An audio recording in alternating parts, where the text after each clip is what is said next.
Pessoal, o advogado do Bolsonaro deu um show, mas um verdadeiro show de direito para a turma da Globo News. Enquanto a gente está aqui esperando, né, a conexão, tô aqui no aeroporto ainda, eu vou trazer esse conteúdo para vocês, vou te levar para a tela do celular e nós vamos trazer esse conteúdo. Mas pensa numa verdadeira aula que a turma da Globo tomou. Vem comigo. Pois é, pessoal. Até o Gabeira, que é uma figura bem conhecida, né, um filósofo da esquerda, já reconhece que esse tal inquérito do Bolsonaro está um tanto quanto estranho, né, que faltam muitos dados, que as informações estão incompletas, enfim, tem muita coisa que está sendo apresentada. Mas olha só, ontem o advogado do Bolsonaro esteve durante uma entrevista lá na Globo News. Meu amigo, que aula que eles tomaram. Acompanha comigo aqui agora. A coisa com a corte. Né? A corte mudou agora a competência que ela havia mudado em 2018. Eu escrevi um artigo, coisa de 15 dias, você leu, inclusive, aqui foi publicado no Globo, onde eu justamente traço uma linha do tempo e da inconstância dessa questão. O Supremo traz para si ou larga a mão conforme uma série de instabilidades políticas. E fica evidente, em 2024 você exuma um entendimento que já estava muito superado e já sabendo que terá o caso de Bolsonaro e Marielle Franco, realmente cria um desconforto nesse sentido. Eu me pergunto, o que questão de presentes e de vacina está fazendo no Supremo? Ok, então falamos aqui de competência. Depois da competência tem um segundo episódio também que para mim nulifica de morte esse caso. É a questão da prevenção do ministro Moraes. Porque o que acontece? Em 2019 abrem o inquérito das fake news, tá? E a partir daí se abrem subinquéritos com o nome de petições para apurar casos que o ministro distribui para si próprio sob o argumento de conexão probatória com milícias digitais e fake news. E nisso vai vacina, não sei o que isso possa ter a ver com fake news e milícia digital, vai presentes, tá? Também não sei o que possa ter a ver. Então, não é só isso. Além de tudo, todos os casos são direcionados para o mesmo ministro. Ele direciona para ele mesmo. Tá? Terceiro ponto, imparcialidade objetiva. Alguém duvida da inimizade do presidente Bolsonaro com o ministro Alexandre de Moraes? Quero lembrar aqui para os ataques partem de Bolsonaro. Nunca vi o Alexandre de Moraes xingar o Bolsonaro. Não importa, então, Otávio, mas... Sim, mas aí o réu escolhe quem vai julgá-lo. É só eu chegar o juiz e dizer, ele é meu inimigo. Quando essa inimizade começou, vou lembrar, ele ainda era presidente. Ele talvez tenha sido o único caso da história, da Pieve, que é o historiador da mesa, que talvez possa confirmar, talvez tenha sido o único presidente da história que promoveu, subscreveu um pedido de impeachment contra um ministro do Supremo no curso do mandato. Então, partiu do Bolsonaro. Mas não havia processo antes, eles tinham um litígio ali, eles tinham uma briga. Como o ministro reagiu ou não reagiu, com ele. Agora que essa inimizade ficou clara, o presidente o ofendeu, inclusive, no 7 de setembro. Depois houve toda ali uma arrumação para tentar pacificar. Não, mas é parte do seu cliente. Então, assim, na verdade, eu sou réu. Eu sei que tem um juiz que eu não gosto, e cismo que ele é durão, que ele não vai. Então, eu vou começar a xingar aquele juiz e dizer, olha, nós somos inimigos. Então, eu vou partir por um outro lado, talvez, que, de uma certa forma, atenda melhor o teu questionamento. A partir de 12 de setembro, a Folha de São Paulo publicou uma série de 12 matérias na primeira folha, subscrita pelo jornalista Glenn Greenwald, cujas credenciais acho que são indiscutíveis aqui, talvez seja o jornalista que hoje vive no Brasil com maiores credenciais, vencedor do Pulitzer, inclusive, onde ele descortina o aparelhamento do TSE para as decisões do ministro Alexandre de Moraes, em prejuízo de conhecidos bolsonaristas, inclusive lá um áudio do ex-assessor dizendo que o ministro queria pegar o Eduardo Bolsonaro. Isso está publicado e os áudios estão lá. Todos nós conhecemos, ficou até apelidado de vaza-toga. E esse fato foi deixado de lado. Doutor, diga. Deixa eu jogar pro Joel, porque olha... É impressionante, né, como que eles passam pano, né? Esse jornalista da Globo falando que não, mas tudo é o Bolsonaro que deu início. Vamos pensar muito bem um pouco mais sobre essa situação, porque os atritos, né, e as ações advindas do Supremo Tribunal Federal começaram muito antes, né, desses inquéritos e desse período do processo, né? Isso é fato, né, público e notório. Vamos lá, outro ponto que a gente precisa falar. O Mota deu um show sobre a situação econômica do Brasil, né, falando o que aconteceu. O dólar tem uma alta, né, já bateu 6,11, ninguém tem como acreditar que uma coisa tão insana como essa está sendo, está sendo minimizada pela esquerda e estão tentando jogar a culpa no Campos Neto. Olha o que o Mota falou sobre esse caso que compensa ouvir. Muito interessante o que ele falou. Mais uma vez a gente se pergunta, né, como é que alguém ficou surpreso com o que está acontecendo agora, porque bastava prestar atenção nas ideias das pessoas que formam a equipe que hoje comanda o Brasil, governa o Brasil, para a gente entender que esse seria o resultado, né? Nós passamos, o Brasil, o mundo passou por um período muito turbulento, período da pandemia, que coincidiu em parte com a guerra da Ucrânia, e os países que fizeram o seu dever de casa conseguiram, apesar de toda essa tempestade, sair em condições razoáveis. O Brasil saiu da pandemia com a inflação menor do que Estados Unidos e Europa e um crescimento do PIB maior que o da China. Qual é o segredo disso? Não é segredo nenhum.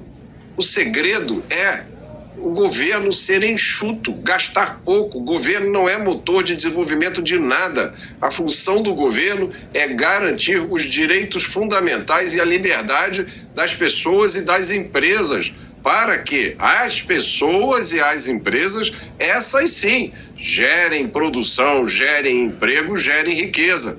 O que a gente vê aqui no Brasil é uma inversão total de prioridade. A gente vê os recursos sendo desviados para financiar a atividade do Estado.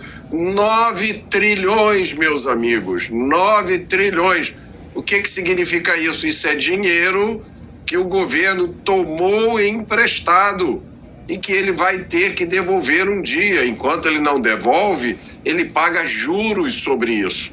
Não há discurso bonito, não há mágica que consiga solucionar esse problema. O Cristiano Beraldo levantou um ponto muito importante nessa dívida.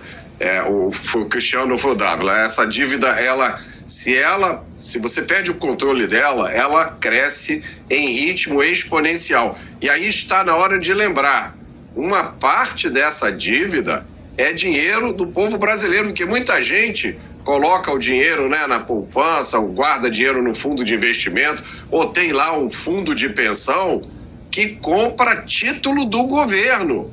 Então, na verdade, essa dívida é dinheiro que foi emprestado para você. Veja que loucura. Você empresta dinheiro para o governo pagar os juros da dívida que o governo fez, gastando com coisas que são desnecessárias. Isso é um cachorro correndo atrás do rabo.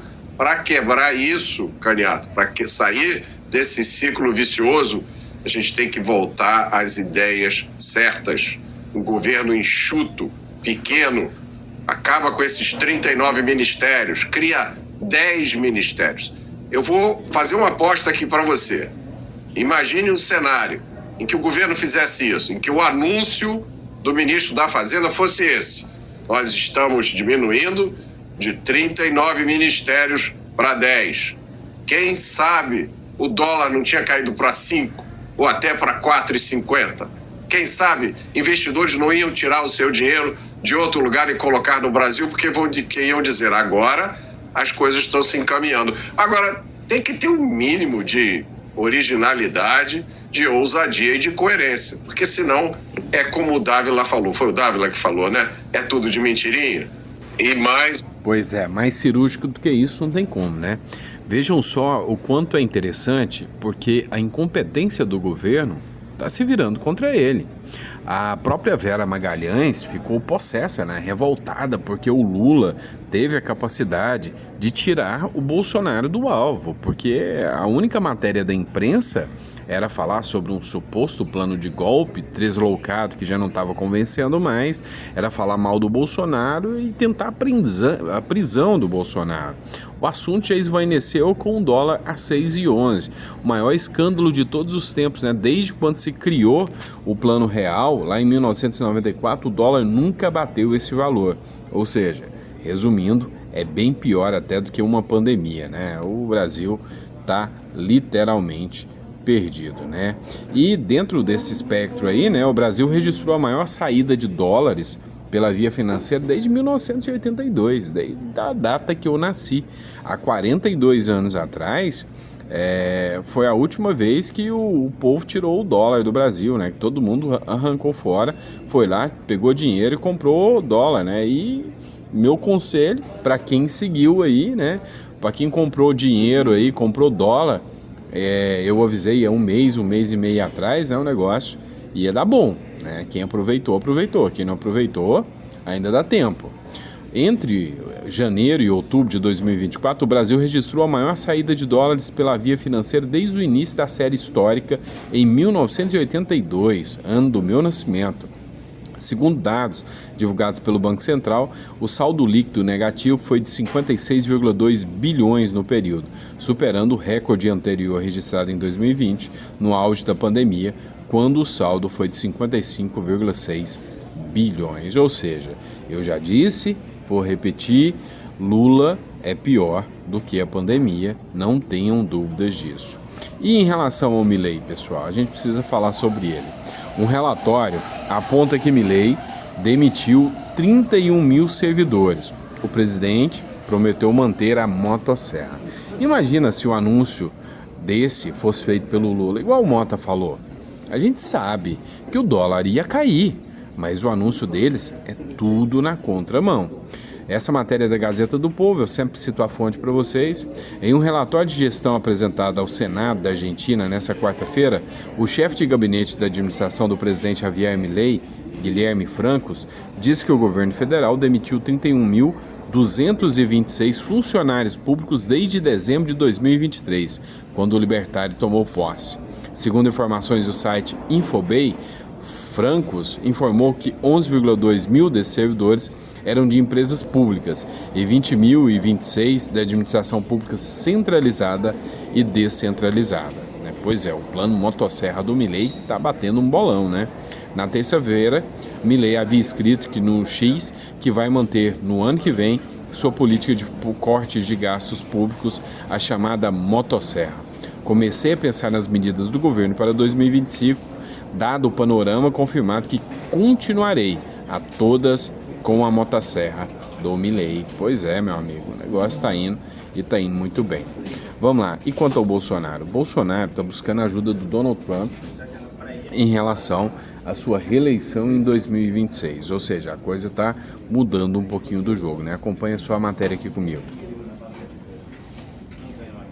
Em entrevista que está contando com a força do presidente americano eleito agora nos Estados Unidos e que vai assumir em 20 de janeiro. Esse presidente disse que algo está acontecendo de diferente, já que a direita venceu as eleições na Argentina, venceu agora nos Estados Unidos e há uma expectativa de receber uma ajuda americana nas eleições de 2026. Ainda que inelegível durante 8 anos, o que impossibilita Jair Bolsonaro de ir para uma disputa eleitoral, ele acredita receber o apoio do presidente dos Estados Unidos. O que também alimenta essa esperança de Jair Bolsonaro é também a relação do seu filho Eduardo Bolsonaro, que é o secretário de Relações da legenda de Valdemar da Costa Neto, relações internacionais, ele que está viajando os Estados Unidos e outras regiões para fazer esse relacionamento internacional com a figura